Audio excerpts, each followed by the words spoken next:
What is the ideal body weight for over 40? That's the question we're going to talk about today, or over 50, or over 60 for that matter. So we'll talk about that. First, I just want to welcome everybody back to the channel. It's been a hot minute since I posted a video. We are on the struggle bus here at home for a lot of different reasons. We're part of the sandwich generation, and the older side of bread is smushing us pretty hard right now.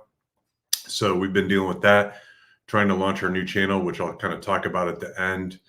And, so anyway, but we're here and we're going to get it done today, talking about this ideal body weight situation. And I also wanted to welcome our couple of new subscribers. We are this much closer to that YouTube private jet money. So I appreciate that. And hopefully you'll find this informative if any of you are on your weight loss journey right now, like I have been for the last 18 weeks.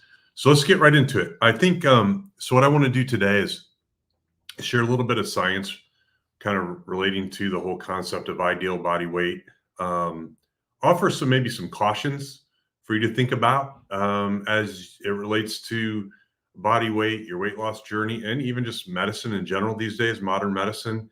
And then lastly, express a little bit of frustration that I get from YouTube and this whole health and fitness, particularly the weight loss genre. So let's go ahead and dive right into it. And I'm going to pop this slide up here regarding ideal body weight. So first thing I want to talk about, so there's a difference between ideal body weight and BMI.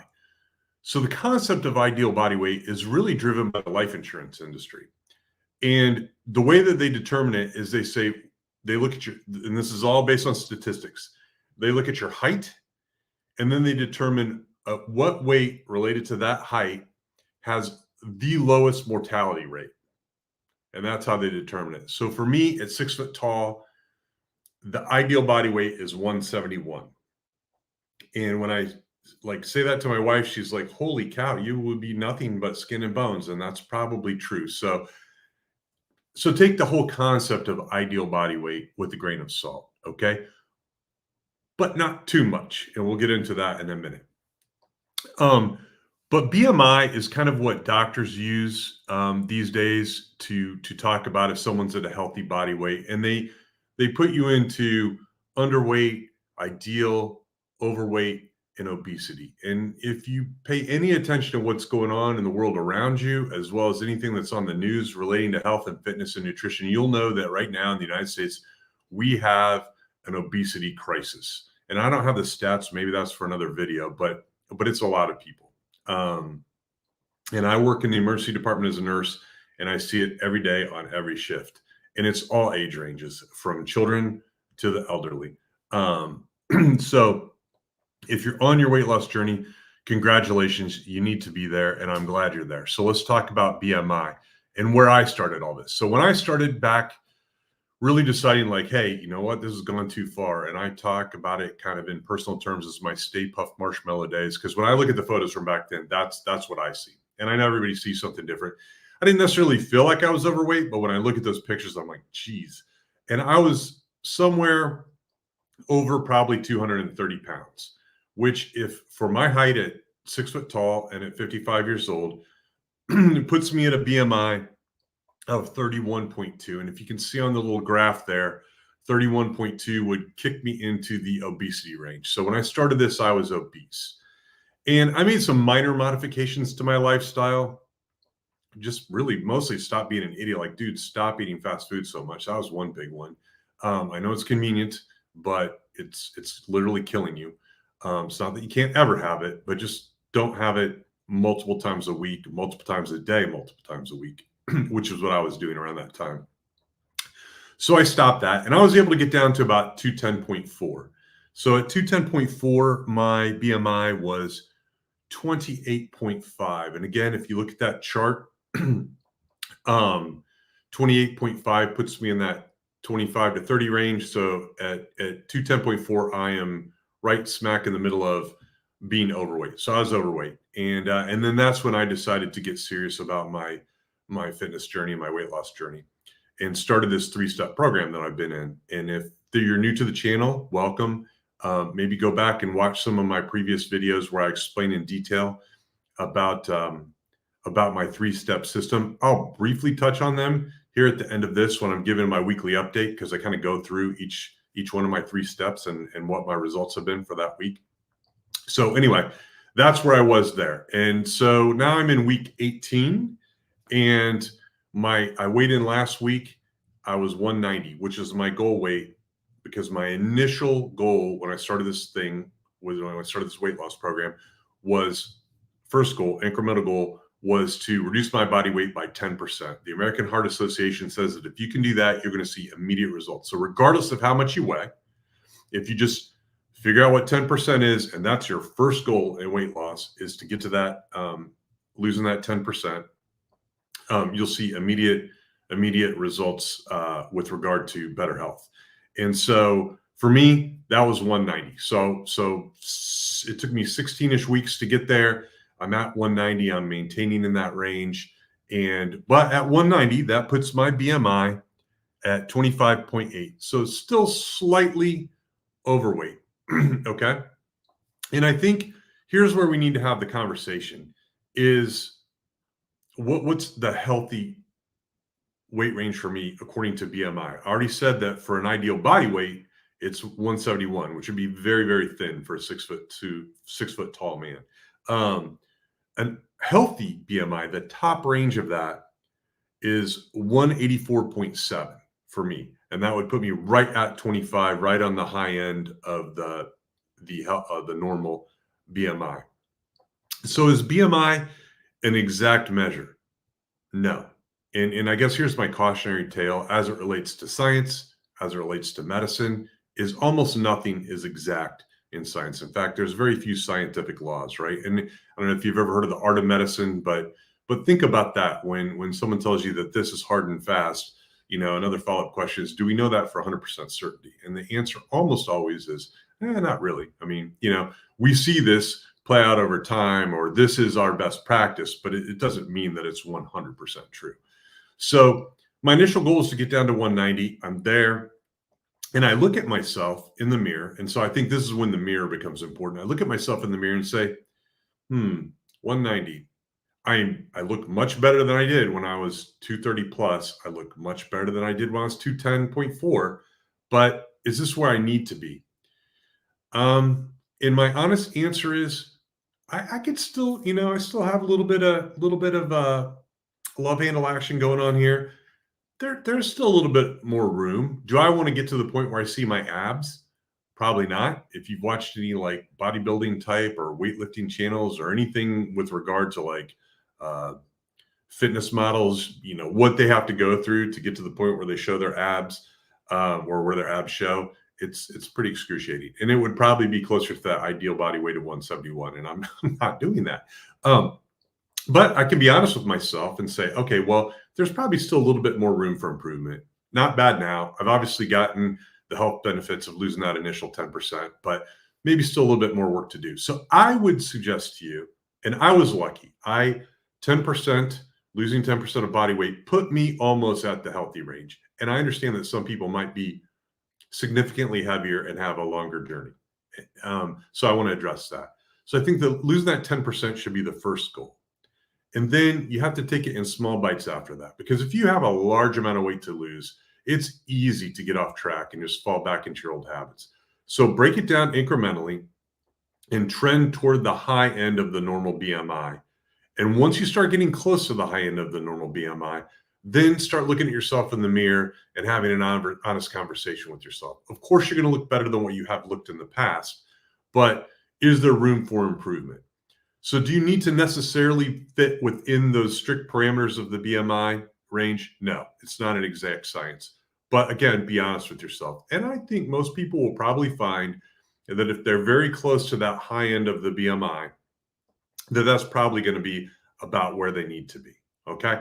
But then let me get back to my cautionary tale here with regard to science and medicine. And I said like nothing was exact. Another thing I want to tell you is, I've seen this play out now with the elder members of my family as they age and going through some health issues pretty significantly over this last 12-month period, which has been particularly stressful on myself and my wife.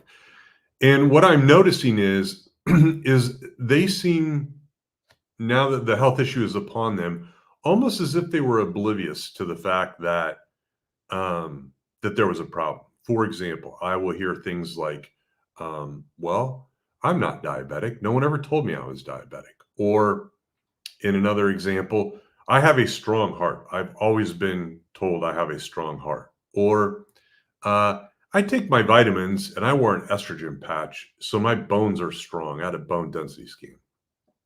Here's something I need to tell everybody about modern medicine.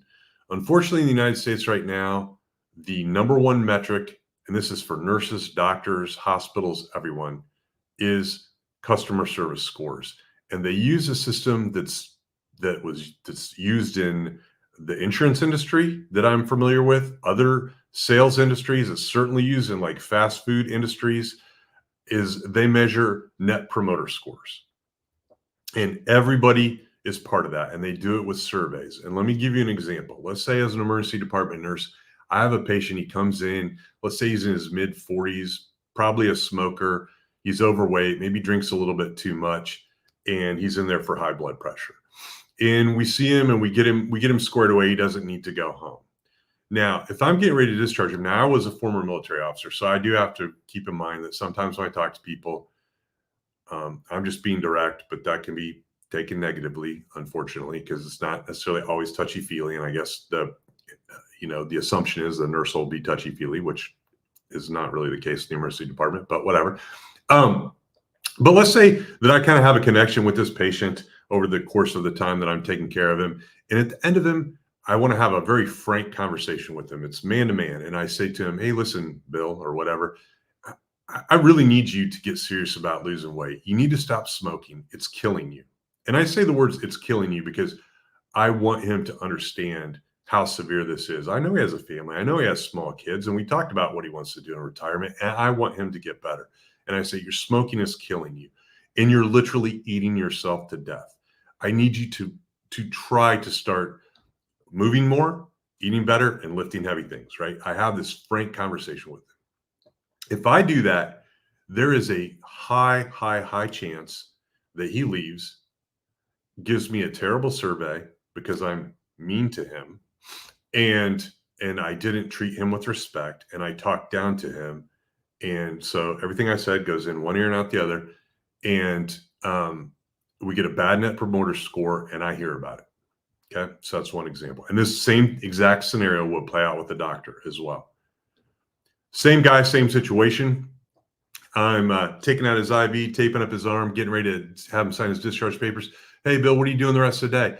Well, I'm going to go over to Chick-fil-A and get one of those strawberry milkshakes and one of the sandwich meals. I'm like, oh, I love Chick-fil-A. Hey, man, enjoy your lunch. Have a great day. Don't come back here too soon. We don't like to see people in the emergency department. And I walk him out. Now I am the best nurse in the world. I get a high net promoter score. Management slaps me on the back, and everybody's happy. And I just contributed to this guy's bad health. Now, obviously, you have to figure out a balance, right? You can't talk to everybody like you're an Army officer. And I get that. And sometimes people are receptive to like my initial scenario.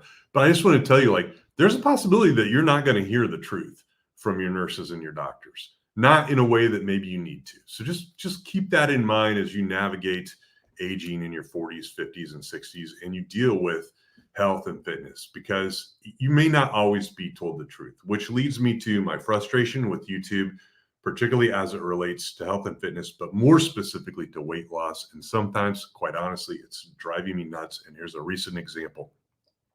There's a channel I watch, lovely lady. She's in my age range, a little bit older than me, which I only know because she puts it on her profile. And she did a video recently about aging. So normally she talks about finances. Her whole thing is about like early retirement, and which is why I watch her channel. But this one, she talked about aging. And in it, she made a comment about how she's not going to worry about, and she was talking about things she's not going to worry about anymore. Like, I don't care about what people think, or, this and that. But she said, I'm not going to worry about being size 6 anymore. I'm healthy. Well, here's the situation. I understand not worrying about the size 6 thing. And I'm not a woman, but I kind of get it. I understand like vanity metrics and stuff like that. Like, I'm currently doing a a strength challenge for myself, see if I can get bigger arms. Totally a vanity thing, right? So I understand that, and I understand the pressure on women specifically, to not be overweight from a societal standpoint or an attractiveness standpoint or whatever it is.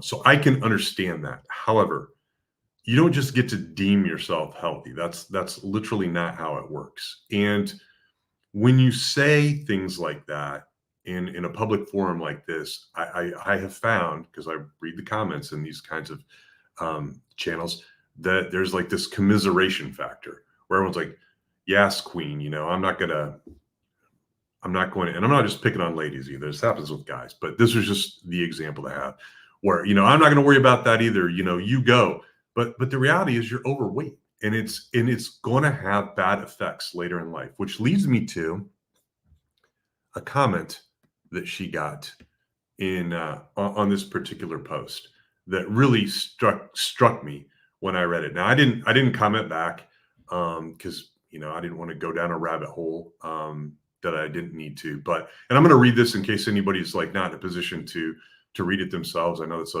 breaking the rules of PowerPoint, but this woman commented on her video and said, "I was loving aging and feeling great with my walks. Then I got sick, kind of like they say you do. One channel I watched said illness starts at like 66 years and 7 months or something.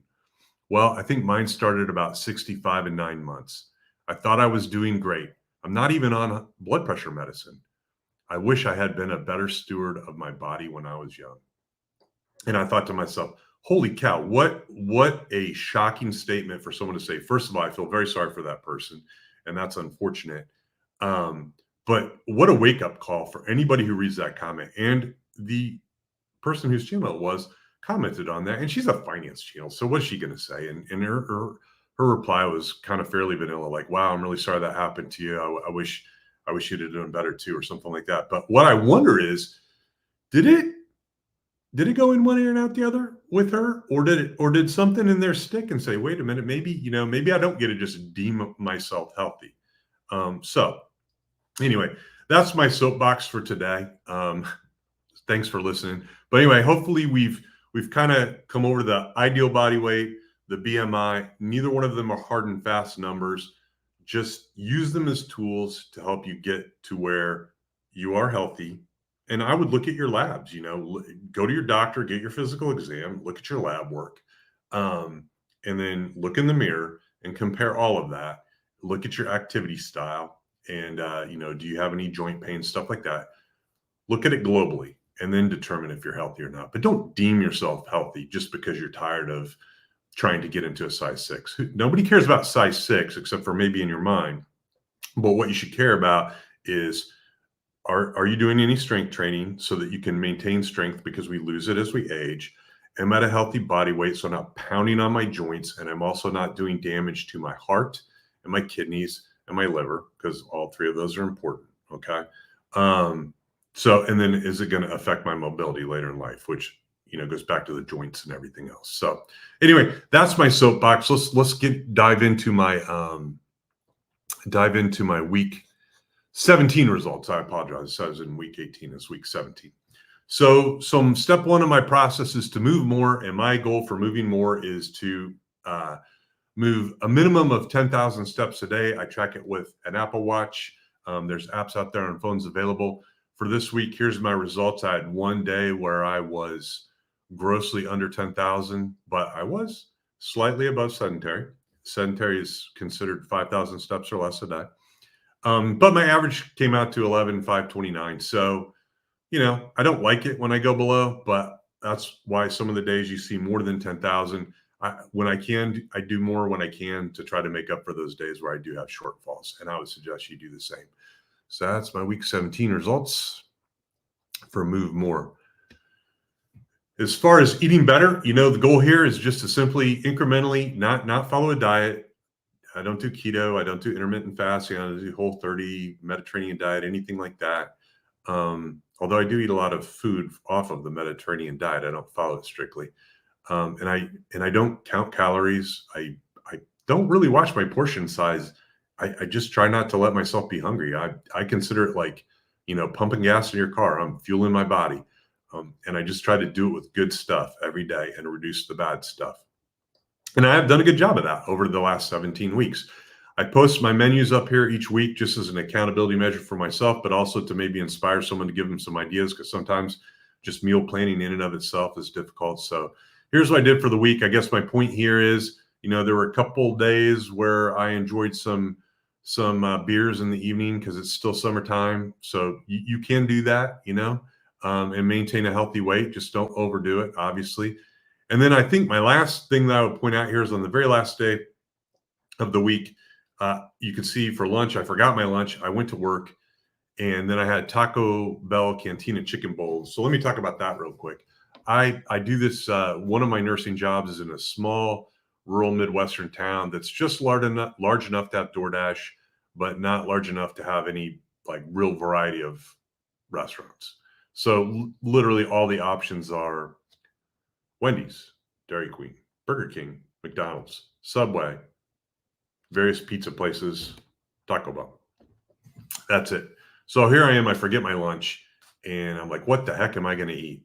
And I have noticed in comments before when I'm looking at health and fitness channels, people frequently mention like they do pretty good with their diet until they get in that stressful situation where it's just like thrown at them and they have to make a quick decision and they don't know what to do and they gank it. And so what I did was I kind of like looked at all my options and said, well, burgers are out, pizza's out. So what am I left with? Taco Bell. What can I do at Taco Bell? Well, I know they have chicken tacos.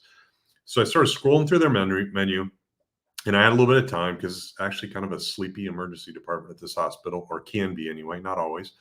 So I had some time, and so I looked at the nutritional information, and I realized, hey, you know what? They have a bowl. It's similar to like Chipotle. No, I mean similar to in that it's kind of the same types of ingredients, but it's still Taco Bell quality food. So, so I thought, well, maybe I'll start there. So I looked at the nutritional value, and I was like, hey, look, we're not talking like thousands of calories. I mean, I think if you order just like as is, I think it was still less than 500 calories, which to me was a good idea. So I put in my order for that, and I started to modify it. So like I did double the protein. I think I got rid of some of the things I can't remember. Maybe I did half the cheese or got rid of the cheese. Maybe if there was like sour cream or something, I nixed that, added beans. I don't know, but I modified it so that of all the options I had, that was the healthiest thing I could get. And I think total it was still under 600 calories. And that's what I ate. And did it keep me full for the rest of the shift? No, I still had to eat the RX bar. But I was stuck in a scenario where I screwed up and forgot my food, and I had very limited options. I just did the best I can. And that's really a prime example of what I'm talking about eating better. I still ate fast food. I didn't have another choice. Well, I guess starving was another choice, but I wasn't going to go with that. So that is it for week 17 on Eat Better. All right, week 17, lift heavy things. I don't know how many weeks in a row I'm a big loser, and I did absolutely zero nada on the lift heavy things. And I feel like a hypocrite putting these slides up, which actually I think is good because it's part of my challenge to myself and keeping myself on track. Once I start getting to the hypocrite stage, I got to fix it. And the good news is week 18 begins week one of one of my strength training challenges, so I'll introduce that in next week's video. So it does start back again. So I'm not a complete hypocrite. I guess I'm a human, just like everyone else, and have had a difficult time with the strength training, but it's important. So make sure that you do it. All right. And then last but not least, my weekly weigh-in, I ended last week at 190, and this week it's no change. I'm still at 190. So that's the wrap up for the week. If you've watched some of the previous videos, you'll know that our goal is for next week to be changing to a 3 video per week format with my wife, Jessie. We're doing our best to make that happen. I'm not 100% sure because like I mentioned in the beginning of this video, we're getting smashed in the sandwich generation by the elder half of bread. They're taking a lot of time right now. So I don't know that we'll make that happen, but we'll give an update one way or the other. I'm still doing this video next week. So we'll see you next week. Thanks for watching. If you made it this far, if you're in the middle of your weight loss or fitness challenge and you're over 40, you're in that Gen X to boomer age range, subscribe. Do it with me if you want. And drop me some comments on any content that you would like to see in the future, because that's one of the things that Jesse and I are working on as we move to this new format. And then that's it for this week. So just remember to move more, eat better, lift heavy things, and I'll see you in the next one.